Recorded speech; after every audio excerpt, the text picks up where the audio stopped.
So in order to make a paw print with cardstock, you'll need a paw print mold, scented beads, and your cardstock cutouts. So there's a tutorial linked below if you have a Cricut and want to make your own. But if you don't, then I'll also link a place below where you can order from.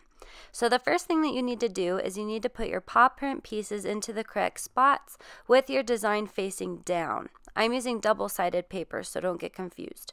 Every time I make sure that my polka dots are facing down towards the mold. That way when you're finished, they're facing the right way. Next, you need to add your beads. So I'm using Purple People Eater from K&L. And what you do is you just dump your beads in, and then you want to make sure that they're spread out evenly so that it will cook the right way. Once they're all spread out evenly, then you're ready to cook. I cook on 325 for 15 minutes. So this has been 15 minutes, and I'm going to rotate it and then cook for 2 more minutes. Now that my 2 minutes is up, I'm going to check it, and it looks done, so I'm going to let it cool off.